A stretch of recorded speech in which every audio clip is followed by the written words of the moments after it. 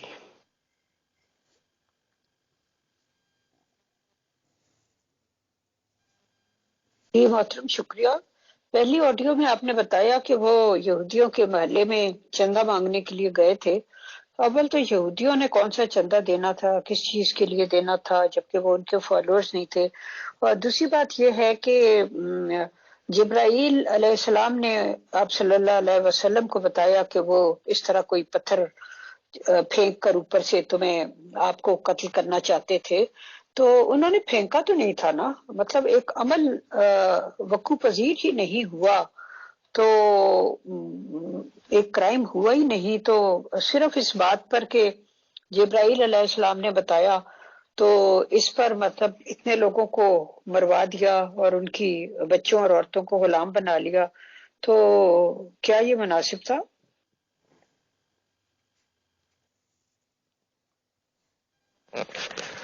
آپ کو غالباً یاد ہوگا کہ جب آپ مدینے میں آئے تو آپ کا ایک معاہدہ ہوا تھا.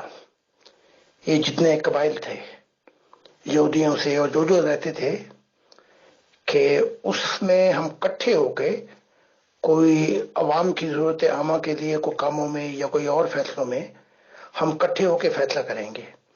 تو اس ضرورت کے تحت آپ وہاں پہ گئے تھے، بنی کریاس میں، غالباً مجھے الفاظ یاد نہیں آ رہے، اس سلسلے کے اندر.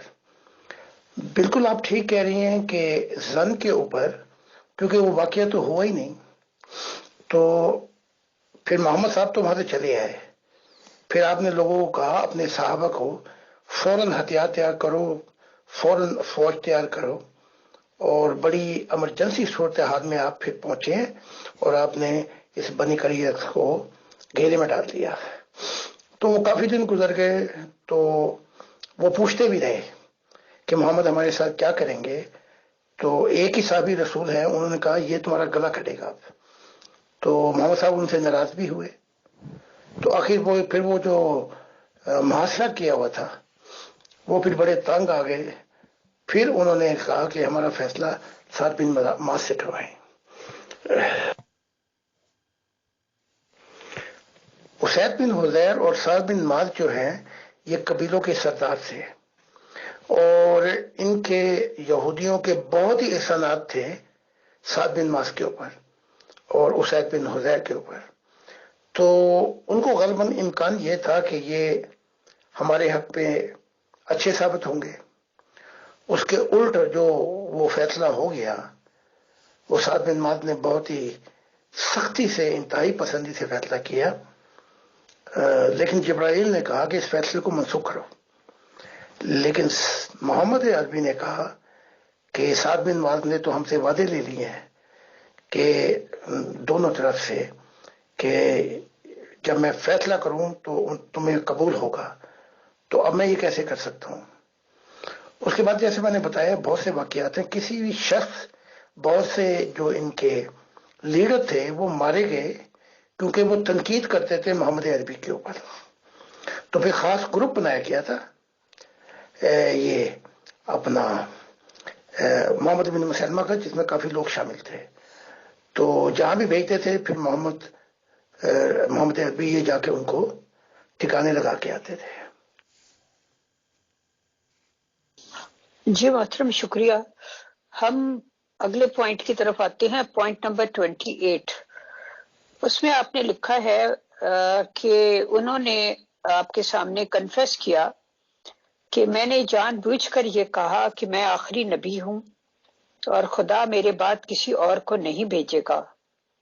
میں نے حکم دیا کہ جو بھی نبوت کا دعویٰ کرے اسے قتل کر دیا جائے۔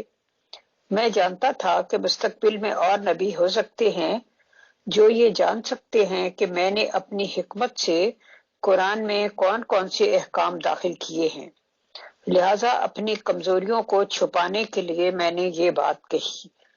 تو اس کی بھی پلیز وضاحت کیجیے۔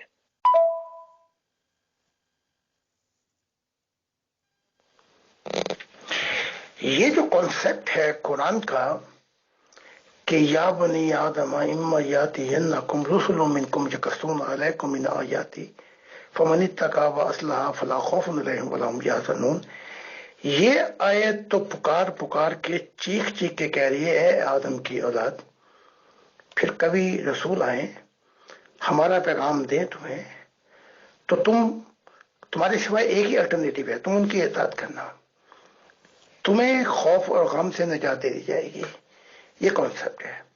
پھر دوسرا کانسیپٹ جو ہے وہ قرآن کا وہی ہے، ما کان محمد ابا احد من رجالکم ولکن رسول اللہ و خاتم النبیین، کہ یہ تمہارے باپ نہیں ہے لیکن یہ اللہ کے رسول اور خاتم النبیین ہے۔ اگر اس کا یہ مطلب لے لیا جائے کہ یہ تمہارے ظاہری باپ نہیں ہے بلکہ نبیوں کو بھی ختم کرنے والے ہیں، یہ تو الٹ ہو گیا۔ تو یہ تو آیات قرآن میں بالکل واضح کہتی ہے کہ یہ خاتم النبیین ہے، یعنی کہ کمال کی نبوت ہے ان کی، یعنی کہ ایک معیار بیان کیا۔ جیسے ہم کہہ دیتے ہیں کہ اقبال کی شاعری کے بعد کوئی شاعر نہیں آئے گا، کمال ہو گئی، ختم ہو گئی اقبال پر، تو اس مراد یہ تھوڑی کہ شاعر نہیں آئے گا۔ اچھا، اب یہ ایک بات ہے، حدیثوں میں تواتر سے انکار کر دیا آپ نے کہ میں ایک محل تھا، وہ ایک اینٹ خالی تھی، لوگ دیکھتے تھے کہ یہ اینٹ کیوں خالی ہے، وہ اینٹ میں ہوں۔ اگر میرے بعد نبی ہوتا تو عمر ہوتا، لیکن میرے بعد نبی نہیں ہے، اور اے علی تو میرے لیے ہارون ہے، لیکن موسیٰ کے بعد ہارون جو اس کا بھائی تھا وہ نبی تھا، تو نبی نہیں ہے۔ بہت ہی تواتر سے یہ حدیث کہیں۔ اب محمد صاحب جو کہتے ہیں، میں تو ان کا ترجمان ہوں نا، کیونکہ لکھوا وہ رہے ہیں، لائف ٹیسٹمونی وہ دے رہے ہیں، تو میں نے تو ایسے ہی پہچانی نا جیسے وہ کہہ رہے ہیں مجھ سے، ورنہ پھر شکایت ہوگی۔ تو وہ کہہ رہے ہیں کہ یہ جو چیزیں میں نے کی، کانٹرڈکشن، تضاد قرآن میں اور حدیث کے اندر، اس سے جو مطلب لیا گیا ہے وہ یہ مطلب لیا ابو بکر نے، عمر نے اور دوسرے لوگوں نے کہ نبی نہیں آ سکتا۔ اسی اس کے اندر پھر ابو بکر نے یاما میں مسلمہ کو قتل کروایا اور اپنے بھی 1200 صحابہ مروائے۔ پہلی جنگ میں تو یاما میں وہ جیت چکا تھا مسلمہ۔ اب دیکھیں نا، جیسے میں آیا ہوں تو اب کمزوریاں بتانی پڑ رہی ہیں، تو محمد صاحب کو پتا تھا کہ اگر انبیاء کی تواتر سے آئے تو پول میرے کھلے جائیں، میرے پول بتائیں گے، میرے بھید بتائیں گے، تو پھر اسلام کی شکل و صورت کیا ہوگی۔ یہی تو بات تھی جہاں پہ حضرت علی نے کہا کہ اللہ نور و سماوات والارض، خدا نور نہیں ہے آسمان زمینوں کا، وہ تو ہے نور، تو ہے آسمان اور زمینوں کا، لیکن اس نور کے اندر روح بھی ہے۔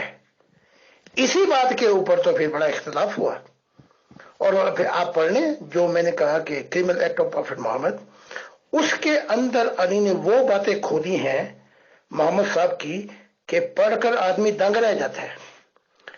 تو یہ سارے واقعات جو ہیں، جو آج تک سر تن سے جدا ہو رہے ہیں، اس کا جو کیا کہتے ہیں، اس کا کون ہے رسپانسبل؟ وہ سارا دباؤ اور سب کچھ جو ڈس ایڈوانٹیج ہے وہ محمد پہ جاتے ہیں، اور محمد صاحب کو کوئی نبی بھی مر جائے، قتل ہو جائے، محمد صاحب کو خمیازے بھگتنے پڑ رہے ہیں، اور وہ جو نبی ہے جو مارا گیا وہ اوپر کی دنیا میں چلا جاتا ہے۔ تو اب میں صرف بتا رہا ہوں کہ اس سے نقصان کیا ہوا۔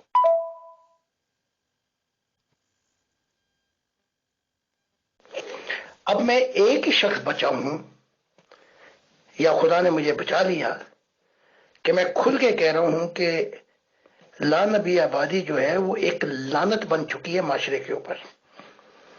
جس سے آج تک 21 سینچری میں اسلام میں انتہائی غلط فیصلے ہو رہے ہیں، اس حدیث کو لے کر، اور ملک کا بیڑا غرق کر دیا انہوں نے، اپنے ملک کا بھی، پاکستان کا بھی۔ یعنی کہ ہر جگہ ختم نبوت کو گھسیڑ رہے ہیں، چاہے وہ پارلیمنٹ ہو، چاہے آگے ہو، چاہے پیچھے ہو۔ اتنے مسائل کر دیے ہیں کہ وہ پاکستان جس کا محمد علی جناح نے کہا تھا کہ democracy has nothing to do with the affair of Islam, affair of their religion. They are separate. State is separate from the religion. And the religion cannot interfere in the public democratic process. تو یہ سارے وہ مسائل ہیں جو کہیں سے کہیں اٹھا کر 70 سال میں اس ملک کا بیڑا غرق کر دیا۔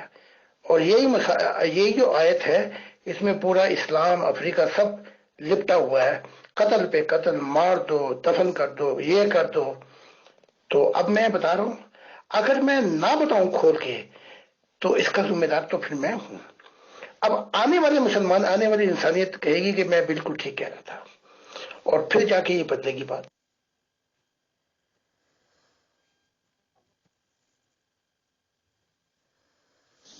جی محترم، بہت شکریہ۔ میں ذرا یہاں یہ پوچھنا چاہوں گی کہ یہ جو آیت ہے قرآن پاک میں کہ محمد رسول اللہ صلی اللہ علیہ وسلم تمہارے مردوں میں سے کسی کے باپ نہیں ہیں، لیکن وہ خاتم اللہ کے رسول اور خاتم النبیین ہیں، تو اس وقت میرے سامنے قرآن پاک نہیں ہے، میں نے اپنی یادداشت کے مطابق اس کو بول دیا ہے۔ تو یہ جو دو باتیں تھیں، ان کے درمیان کیا لنک تھا؟ مطلب لنک کیا ہے کہ تمہارے مردوں میں سے کسی کے باپ نہیں لیکن خاتم النبیین ہے؟ اور دوسری بات یہ ہے کہ آپ فرماتے ہیں کہ بہت سی آیات انہوں نے اپنی حکمت کے تحت قرآن پاک میں داخل کی، اور بہت سی جبرائیل علیہ السلام کے فرمان کے مطابق۔ اور تو یہ جو آیت ہے، یہ کیا خدا تعالیٰ کی طرف سے ہے، ان کی اپنی حکمت ہے، یا جبرائیل علیہ السلام کی طرف سے ہے؟ تو پلیز بتائیے، شکریہ۔ جی محترم زاہد خان صاحب، بعض سوال آ رہے ہیں لیکن وہ بحث برائے بحث کا دروازہ کھولتے ہیں، اس لیے میں ان کو نہیں لے رہی۔ اور دوسری بات یہ ہے کہ میری یہ خواہش ہے کہ جس حد تک ممکن ہو ہم یہ 32 پوائنٹس کور کر لیں، کیونکہ کافی دنوں سے ہم لگے ہوئے ہیں لیکن بہت تھوڑا کور ہو سکتا ہے۔ تو ایسے سوال جن سے خواہ مخواہ کی بحث کا دروازہ کھلتا ہو وہ میں نہیں لے رہی، لیکن یہ ہے کہ پروگرام کے بعد لگا دوں گی، اگر آپ چاہیں تو ان کا جواب دینا تو آپ دے دیجیے گا۔ Thank you. ابو لہب اور جو لوگ تھے، کیونکہ آپ کی اولاد وفات پا گئی آپ کی زندگی میں ہی، اور صرف فاطمہ غالباً زندہ رہی ہے کچھ مہینے، تو وہ الزام تراشی اور بڑا ہنسی مذاق کرتے تھے کہ یہ مر گیا تو اس کے بعد یہ بے اولادہ ہے، یعنی اس کے ساتھ ہی اس کا سلسلہ ختم ہو جائے گا۔ تو اس پہ یہ آیت بھی اتری تھی، اِنَّا أَعْطَيْنَاكَ الْكَوْثَرَ فَصَلِّ لِرَبِّكَ وَانْحَرْ، تو یہ بھی اتری تھی اِنَّ شَانِئَكَ هُوَ الْأَبْتَرُ، کہ تیرا دشمن ہی بے اولادہ ہوگا۔ تو اس کانٹینٹ مضمون میں یہ آیت آئی ہے کہ محمد تمہارے ظاہری باپ تو نہیں ہے، لیکن اللہ کے ایسے رسول ہیں کہ اور خاتم النبیین ہیں، یعنی کہ کمال کر دیا نبوت میں، یعنی کہ ان کی روحانی اولاد کا سلسلہ بہت لمبا ہوگا۔ ایک تو یہ ہے مضمون، اور یہ دوسرا مضمون جو ہے یا بنی آدم، اے آدم کی اولاد پھر کبھی رسول آئے، یہ آیت جبرائیل نے اتاری ہے۔ یہ فیصلہ ہوا 12 کروڑ فرشتوں نے، اور خدا نے ان کو اتھارٹی دی ہوئی ہے۔ یہ آیت انہوں نے اتاری پھر کہ اگر وہ آ جائے تو تمہارے پاس اس کی اطاعت کے سوا کوئی چارہ نہیں ہو سکتا۔ تم تنقید نہیں کر سکتے، پتھر نہیں مار سکتے، تم قتل نہیں کر سکتے۔ اگر وہ یہ کہے کہ میں خدا کی طرف سے آیا ہوں اور میں خدا کی یہ نئی تعلیمات لے کے آیا ہوں، ہاں آپ تعلیمات پہ سوال کر سکتے ہیں، لیکن سوال بھی ایسے ہوں پازیٹیو، یعنی کہ تنقید میں اس کا جینا حرام نہ کر دیں آپ، اور وہ سوال پوچھیں کہ وہ تعلیمات جو ہیں وہ زندگی میں کیسے داخل کریں، کیسے اثر آئے گا۔ خدا نے بھی کہا کہ بس تمہارا یہی رول ہے، اس کے بعد تمہیں کیا ملے گا؟ ولا خوف علیہم ولا ہم یحزنون، تمہیں ہم خوف اور غم سے نجات دے دیں گے.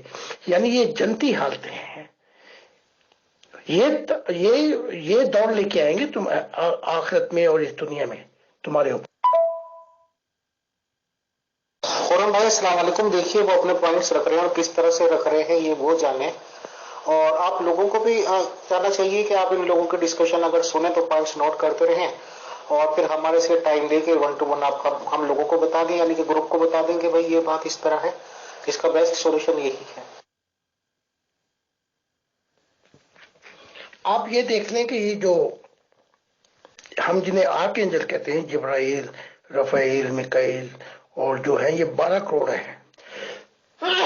ان کے نور بھی ایک جیسے ہیں، اور ان کے نیچے پھر بہت سے جہان ہیں فرشتوں کے، اور پھر انسانی کائنات بھی ہے اور جنات بھی ہیں. تو ان کو اتھارٹی دی ہوئی ہے، جیسے آپ وکیل کو اتھارٹی دے دیتے ہیں اپنی کہ وہ کیس لڑے، وہ جو چاہے آپ کا مقدمہ جیسے چاہے وہ پیش کرے عدالت میں. تو یہ دونوں آیتیں جو ہیں یہ جبرائیل نے فیصلہ کر کے یہ لے کے آئے ہیں، دونوں آیتیں. اور ان آیتوں کے اندر یونیورسل مضمون جو ہے وہ حقیقت یہی ہے کہ کلی کائناتوں کے اندر فرشتوں میں فرشتوں جیسے نبی آتے ہیں، جنات میں جنات کی طرح نبی بھیجتے ہیں، دوسری کائناتوں میں ان کے ہی نبی آتے ہیں.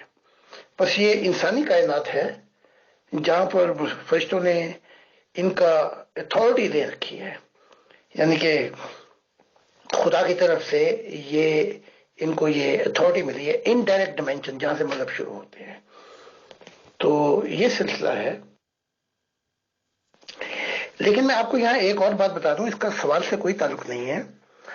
اگر کوئی شخص براہ راست ڈائریکٹ ڈائمینشن خدا کے ڈائمینشن میں داخل ہو جائے اور فرشتوں کی دنیا سے نکل جائے میں کہہ رہا ہوں، تو اس کے بعد فرشتوں کے احکامات اس پہ لاگو نہیں ہوتے، فرشتوں کا قانون اس پہ لاگو نہیں ہوتا، کوئی قانون لاگو نہیں ہوتا. وہ روح پھر براہ راست خدا کے ڈائریکٹ ڈائمینشن میں چلی جاتی ہے.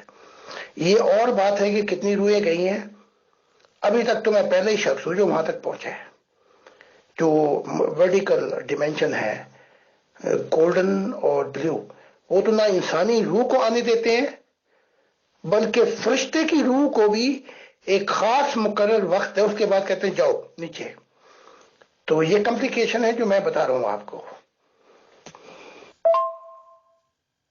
جی محترم، یہ آپ نے بتایا کہ جس ڈائمینشن میں آپ پہنچے ہیں جہاں فرشتوں کے احکامات بھی لاگو نہیں ہوتے، تو یہ ڈائمینشن آپ کو کس طرح سے حاصل ہوئی؟ کیونکہ ظاہر ہے کہ ہر کوئی جاننا چاہتا ہے کہ ایسا بلند مرتبہ اور مقام جو ہے وہ آپ کو کس طرح حاصل ہوا، یہ بھی پلیز بتائیے. Thank you.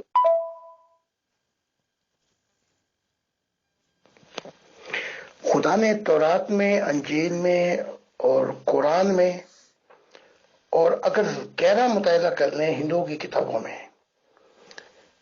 تو یہ تعلیمات ملتی ہیں کہ ایک ایسا دن آئے گا کہ یہ زمین جو ہے یہ خدا کی ہو جائے گی، یعنی کہ نیا آسمان اور نئی زمین کی ابتدا پڑے گی، اور دوڑو ان جنتوں کی طرف جس کی قیمت نیا آسمان اور نئی زمین ہے. اس کا ترجمہ میں بات تشریح کر چکا ہوں کہ برائی کی دنیا ختم ہو جائے گی، نیکی کا سورج طلوع ہوگا، اور خدا کے نور سے زمین روشن ہو جائے گی، یعنی انسانیت کی روحوں میں نور بھر جائیں گے. نیا آسمان خدا کی منشا پوری ہو جائے گی، نئی زمین اہل دل ہوں گے جن کے لیے، جس مقصد کے لیے یہ زمین کائنات، انسانی کائنات بنائی گئی تھی. یہ کانسیپٹ کلیئر ہے.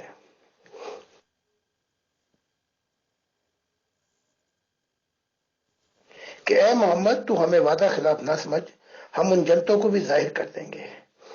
یہ مقام مجھے اس لیے ملا یہ مقام نہیں ہے، یہ حال ہے، باقی سارے مقامات ہیں۔ حال یہ ہے کہ جہاں پہ خدا انسان کے ساتھ ویلیبل گاڈ، دکھائی دینے والا خدا سیٹلمنٹ ہوگا۔ میں نے اس کی 50 سال کے بعد وہ تمام تعلیمات جو خدا، وہ راز نہیں کھل سکے، نہ محمد، نہ یہ عیسیٰ، نہ اور انبیاء کھول سکے، وہ میں نے ساری تعلیمات خدا کی ٹھوس طریقے سے، سبسٹینٹل، میں نے ان کو یورپ میں پھیلا دیا ہے۔ اس لیے خدا نے مجھے یہ اپنا دل کہا اور یہ انعام مجھے دیا، اور میں پہلا شخص ہوں جو خدا کی اس رائل خاندان میں شامل ہوتا ہوں، جو خدا کے براہ راست ڈیمینشن ہیں جن کا کسی سے بھی کوئی تعلق نہیں ہے۔ اور یہ گولڈن انگنت ہے، یہ، اور بلیو انگنت ہے، اسے رائل فیملی کہا جاتا ہے۔ تو یہ انعامات مشن کی تکمیل پر ملے مجھے۔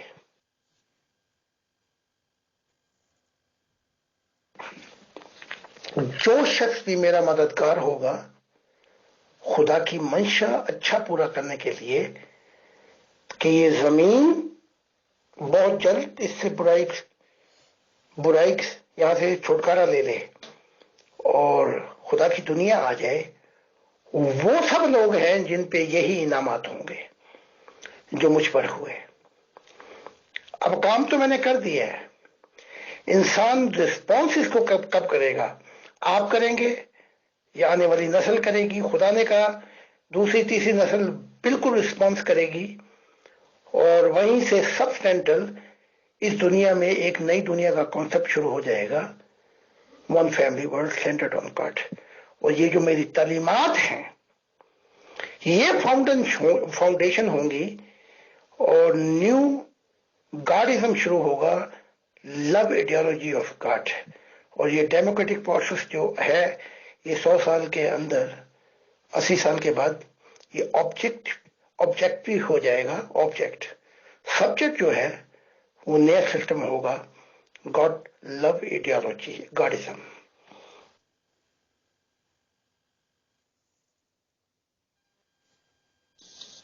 جی محترم، یہ بلند مرتبہ آپ کو بہت مبارک ہو۔ آخری زمانے کے بارے میں بائبل میں جو باتیں بتائی گئی تھی، جب ہم ان پہ بھی نظر ڈالتے ہیں تو ہم یہ سوچتے ہیں کہ یہ والے چیزیں ابھی تک پوری نہیں ہوئیں، تو اس کا مطلب ہے کبھی نہ کسی زمانے میں تو یہ سب پوری ہونی تھی۔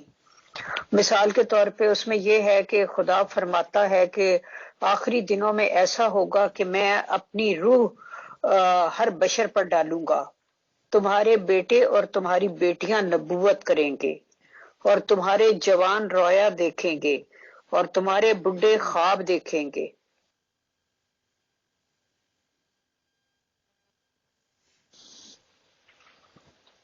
بلکہ میں اپنے بندوں اور بندیوں پر بھی ان دنوں میں اپنی روح میں سے ڈالوں گا، اور وہ نبوت کریں گی، اور میں اوپر آسمان کے عجیب عجیب کام اور نیچے زمین پر نشانیاں، یعنی خون، آگ اور دھوئیں کا بادل دکھاؤں گا۔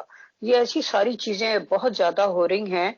یوٹیوب پہ ایسے بہت سے چینل ہیں جو پوری دنیا میں جو بھی ڈیزاسٹرز ہو رہے ہیں، جن میں یہ خون، آگ اور دھوئیں کے بادل اور گرد کے طوفان، اور جس میں سورج تاریک ہو جاتا ہے، بالکل دن میں اندھیرا ہو جاتا ہے۔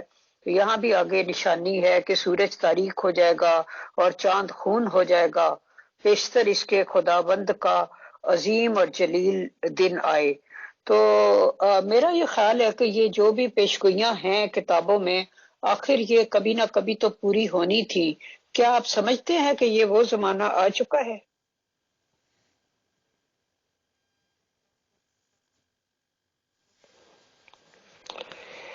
یہ تمام نبوتیں جو انجیل پیش کرتی ہے، نیو ٹیسٹامنٹ، یہ مجھ پہ لاگو ہوتی ہیں۔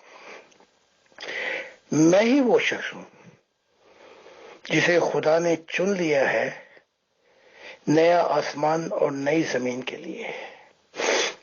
میں ہی وہ شخص ہوں میں نہ ہوتا تو کوئی اور آ جاتا. خدا کے کاموں کو کوئی بھی نہیں روک سکے گا. اس نے کہا اور وہ کرے گا، لیکن جو مین پورشن رسپانسبلٹی ہے، جو انسان کی ذمہ داری ہے، وہ خدا پوری نہیں کر سکتا. اس کو میں نے آ کے پوری کر دیا ہے. خدا نے 95% اپنی ذمہ داریاں پوری کی ہیں، فرشتوں نے بھی. وہ جو 5% تھی وہ میں نے پوری کر دی. اور قرآن میں بھی ہے، مجھے صبح کا ستارہ کہا گیا ہے جو پوری انسانیت کو اپنے بادلوں میں لے لے گا. جہاں جہاں کائنات بادل ہیں، تو یہ خدا کی عنایات ہیں. اگر مجھے کروڑوں دفعہ یہ اپنی جان کا نذرانہ پیش کرے تو اس انعام کے آگے میری زندگی ہیچ ہے.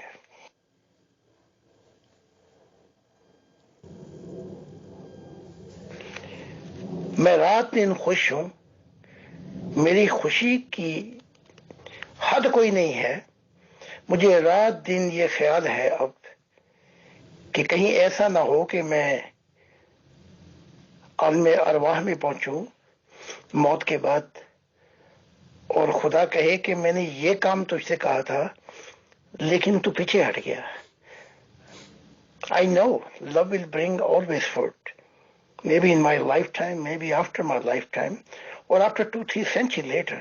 But love never gonna be failed actually. It's gonna bring his own result. محبت کبھی بھی فیل نہیں ہوگی، اور میری محبت تو خدا کے ساتھ مل چکی ہے. تو یہ ساری نبوتیں جو ہیں یہ اس دن کے لیے تھیں جس دن کے لیے خدا نے مجھے اس مقصد کے لیے پکارا. اور اللہ ماشاءاللہ میں نے اس مقصد کے لیے بڑی محنت کی ہے، اپنے 50 سال دے دیے ہیں. اور میں نے خدا سے یہ وعدہ بھی کیا ہے جو بھی آسمانی باتیں ہیں چاہے یہ ساری دنیا ہی میرے قتل کے در پہ ہو جائے. اور یہ ہوئی. یہ مسلمان زیادہ ہوئے خون کے پیاسے، لیکن جب بھی حملے ہوئے ان پہ الٹ ہو گیا. لیکن میں نے وہ خدا کی باتیں بیان کی اور بیان کر رہا ہوں اور بیان کروں گا جب تک میری زندگی ہے. اور انہوں نے جو کچھ میرا بگاڑنا بگاڑ لے، جب تک میں زندہ ہوں تو میں خدا کے کاموں کو پورا کر کے جاؤں گا. اور یہ زندگی کی آخری سانسیں میں نے خدا کو دے چھوڑی ہیں.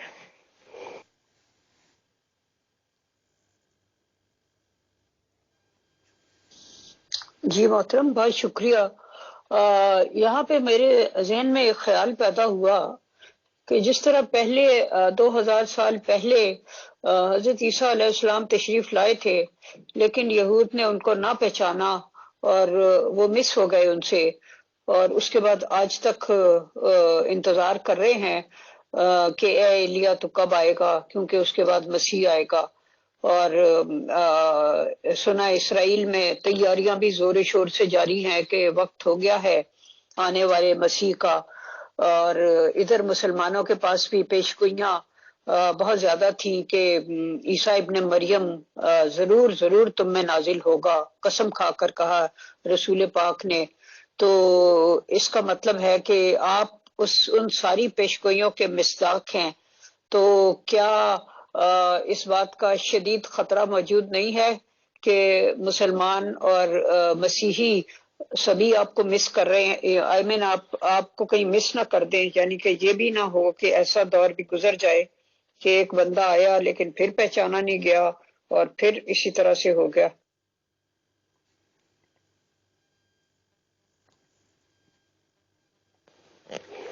مجھے مس کر دیں کوئی بات نہیں، لیکن آسمانوں پر خدا کی آواز کیا ہے؟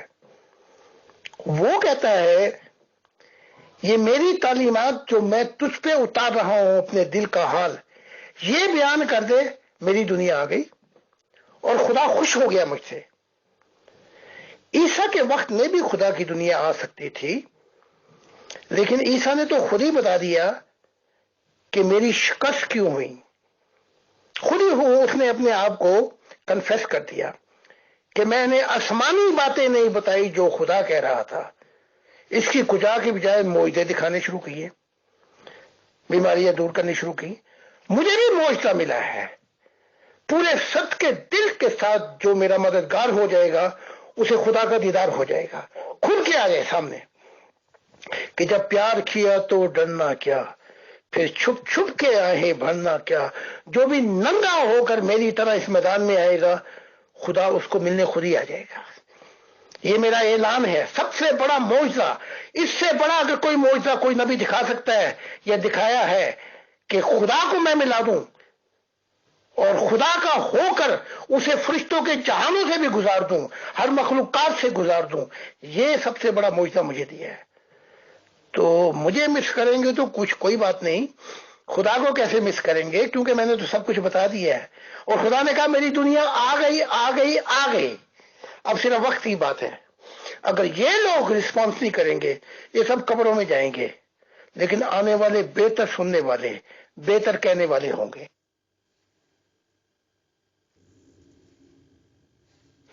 یہ تمثیلات دی گئی تھی کہ یہ سن آف مریم ہوگا، یہ ان کو تمثیلات ان کو سمجھ نہیں لگی، ان کے انبیاؤں نے، مجھے معاف کرنا، اس طریقے سے وہ تمثیلات پیش کی، یہ بھی اندھے رہ گئے جو ان کے ماننے والے ہیں، اپنی نسلوں کا بھی بیڑا گھر کر دیا۔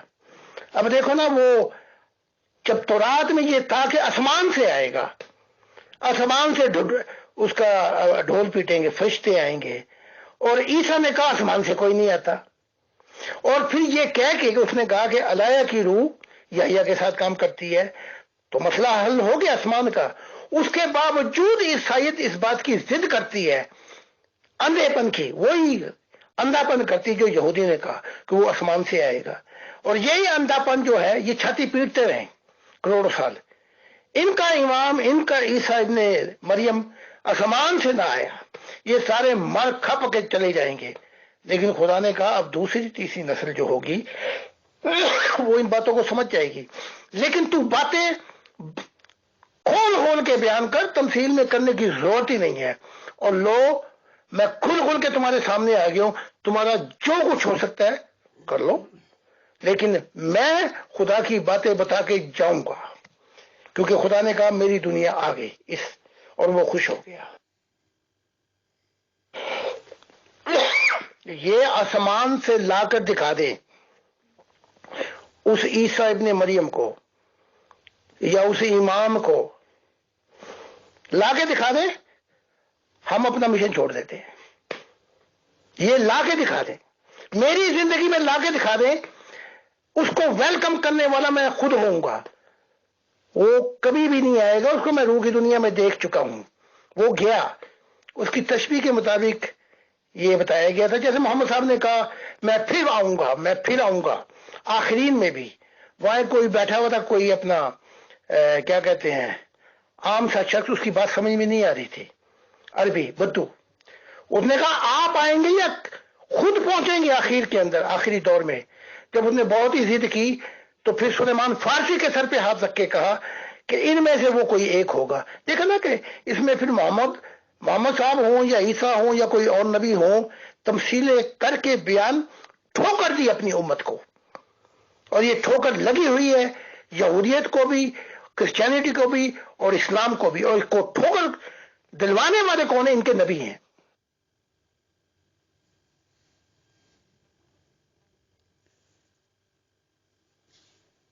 جی محترم، بہت بہت شکریہ۔ اگلا سوال جو میرے ذہن میں اسی وقت پیدا ہوا وہ یہ ہے کہ یہ جو پیشگوئی تھی رسول اسلام صلی اللہ علیہ وسلم کی، اس میں ابن مریم جو کہا گیا، تو ابن مریم کہنے سے کیا مراد تھی؟ اور ایک تو یہ سوال ہے، دوسرا بھی اس کے ساتھ ہی کر دیتی ہوں کہ مسلمانوں کا خیال ہے کہ وہ جو عیسیٰ علیہ السلام تشریف لائیں گے بھی آسمانوں سے، تو وہ آ کے نبوت کے درجے پر وہ فائز نہیں ہوں گے، بلکہ وہ رسول اللہ کے امتی ہوں گے۔ اور یہ بھی بات جو ہے اس کو بھی کسی طریقے سے ذرا ایکسپلین کر دے، میری سمجھ میں نہیں آئی کہ کیوں ان کو ان کے منصب سے فارغ کر دیا جائے گا اور ان کو امتی بنا دیا جائے گا۔ اور وہ کہتے ہیں کہ وہ امتی اس لیے ہوں گے کہ ان کے ماننے والوں نے ان کو خدا کا درجہ دے دیا تھا، تو اس وجہ سے اب ان کو ایک رسول پاک کے امتی کے روپ میں آنا پڑے گا، وغیرہ وغیرہ۔ اور اسی حدیث کے مطابق اور اسی مکتب فکر کے مطابق ہی پھر میرا خیال ہے کہ جماعت احمدیہ یہ کہتی ہے کہ مرزا غلام احمد قادیانی صاحب ہی وہ مسیح موعود تھے، یعنی پرامسڈ مسایا، اور وہ امتی بھی تھے۔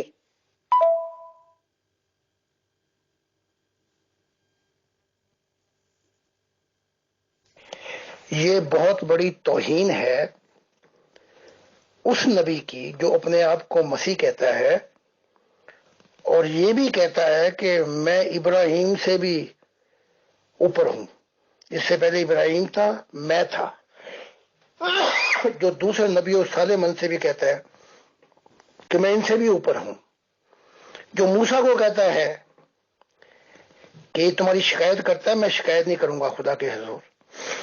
ایسا اعلیٰ عرفہ نبی وہ محمد کا امتی کیسے بنے گا؟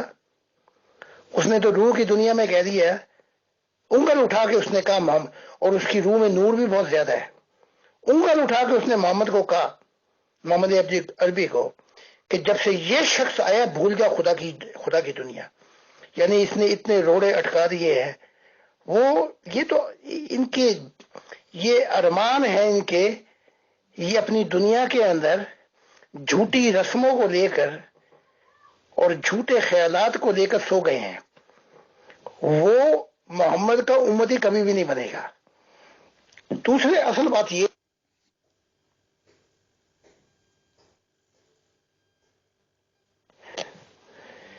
جو مثال دی گئی ہے ابن مریم کی، اس کی مثال وہی ہے کہ کوئی ایک اور شخص آئے گا جو اس کے جیسی خصلات رکھتا ہوگا، عادتیں رکھتا ہوگا، جو کوالٹی رکھتا ہوگا۔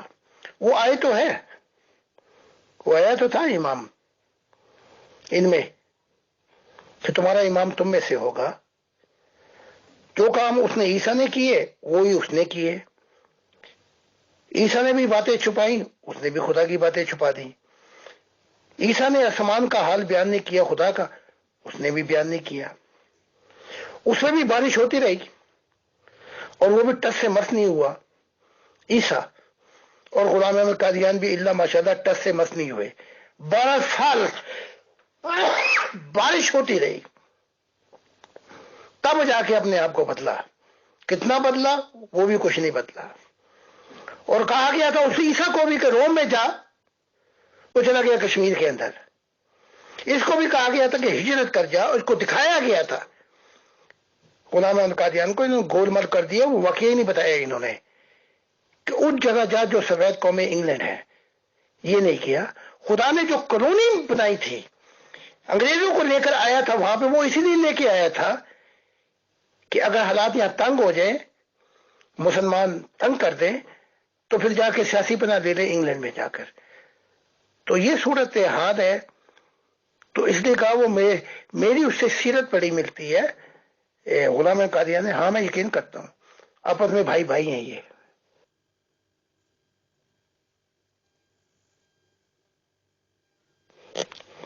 غلام احمد قادیان نے کام تو کوئی نہیں کیا، لیکن سارے منصب اپنے آپ میں کٹھے کر لیے کہ عیسیٰ بھی میں، موسیٰ بھی میں، ابراہیم بھی میں،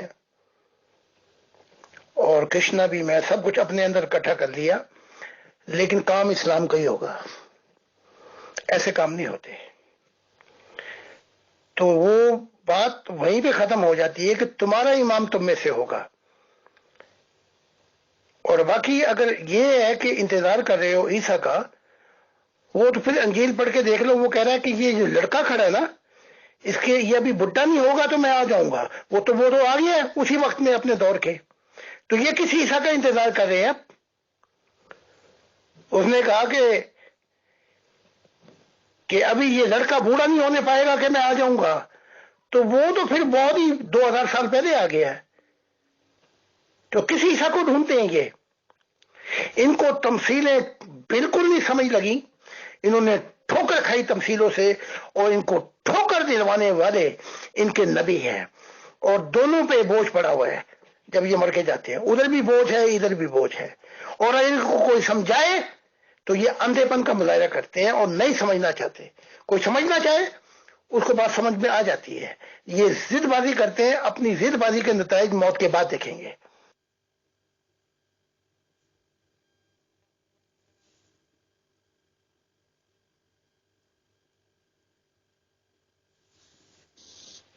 جی محترم، بہت شکریہ. گفتگو بڑے ہی دلچسپ موڑ پر ہے، لیکن چونکہ ہمارا جو ایک محدود ٹائم ہوتا ہے وہ ہو چکا ہے، اور اگر آپ کچھ دیر رکیں تو کچھ سوال اور جو لوگوں کے تاثرات ہیں وہ بھی آپ کی خدمت میں پیش کر دیے جائیں. Thank you. جی جناب، یہ دیکھیں ذرا محترمہ اجالا صاحبہ انٹلیکچوئل ڈس آنیسٹی کا مظاہرہ کر رہے ہیں. میں نے انہیں دیکھا ہے کہ 2 آڈیوز کی ہیں، اس میں حضرت سعد بن معاذ رضی اللہ عنہ کا ذکر کیا انہوں نے کہ انہوں نے فیصلہ کیا. ہاں، البتہ حقیقت یہ کہ توریت کے مطابق یہ فیصلہ ہوا تھا. توریت میں ان کے لیے یہ سزا مقرر کی گئی تھی. ٹھیک ہے، تاریخ میں یہ لکھا ہوا ہے اور یہی ہماری کتابوں میں ہے. یہ انہوں نے دیکھے نا، اس چیز کو نکال کے نا اپنی طرف سے یہ اختراع کیا ہے کہ جی یہ اس کا جو ہے نا فیصلہ جو ہے نا وہ اس طرح سے ہوا تھا، اور آگے جو ہے نا وہ اپنی طرف سے جو ہے نا یہ بات کر رہے ہیں. دوسری یہ جی کہ حضور اکرم صلی اللہ علیہ وسلم کے بارے میں کہتے ہیں کہ جی یہ چیزیں یعنی چندہ لینے گئے تھے. حالانکہ اس کا کنٹیکس یہ ہے کہ انہوں نے بنو قریظہ نے جو ہے نا اس سے پہلے جو بیٹل آف ٹرنچز ہوئی جس میں غزوہ احزاب کہا جاتا ہے، اس کے اندر انہوں نے اندر کھاتے سے کفار کا ساتھ دیا تھا اور مسلمانوں کا ساتھ نہیں تھا دیا، اور عیشہ دوانیاں کرتے رہے تھے.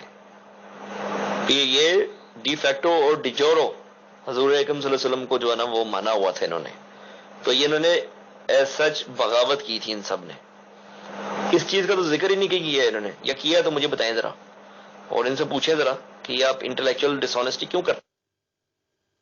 مس اجالا اتنی بڑی انٹلیکچوئل ڈس آنیسٹی اگین کر رہا ہے کہ کہتا ہے کہ مسلمان قذاب کے پاس جو ہے نا وہ بندوں کی کمی تھی. محترمہ 70,000 کی آرمی تھی، اس کی قبیلے کا ٹوٹل کاؤنٹ تھا، اور 30,000 بندہ جو ہے نا کم از کم اس کا لڑنے کے قابل والا تھا. اتنی بڑی فوج تھی، ریزرو کے اندر لوگ تھے ان کے. 1200 ہمارے جو ہے نا کور صحابہ اکرام جو ہے نا وہ شہید ہوئے ہیں.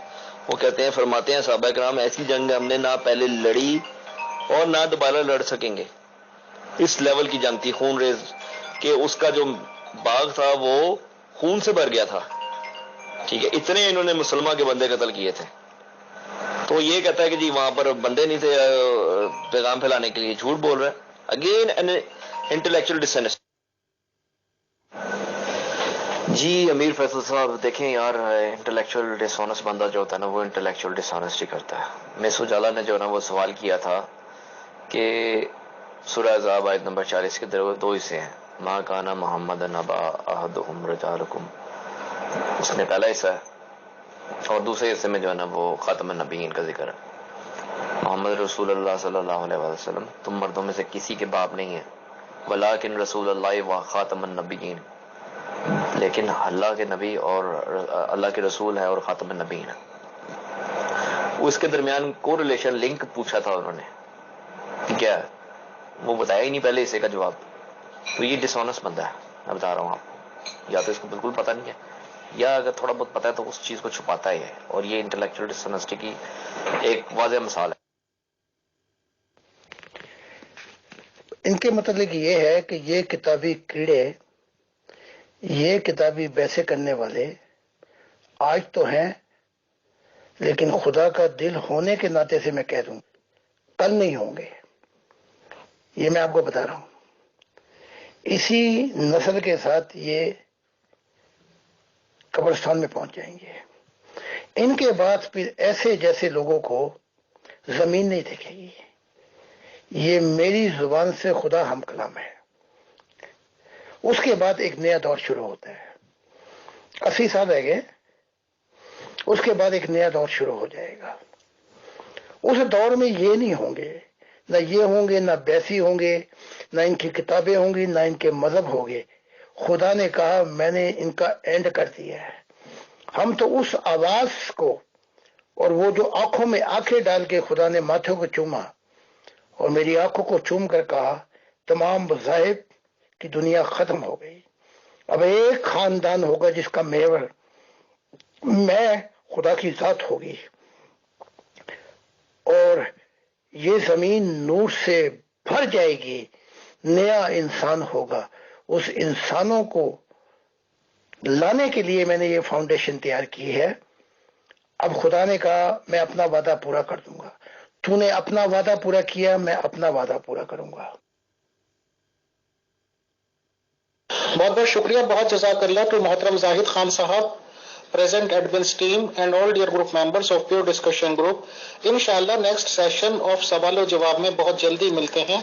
تب تک کے لیے خدا حافظ. شکریہ، جزاک اللہ. Thank you so much. God bless you. And I'm very sure the coming humanity gonna receive this message. 180 degrees they're gonna change toward God. And this past, God, like God said, never gonna be speak about this past. This will be part of the past.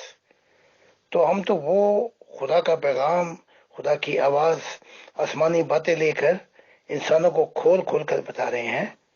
خدا نے کہا تو نے اپنا وعدہ پورا کیا، میں اب اپنا وعدہ پورا کروں گا. تو بات ختم ہو جاتی ہے.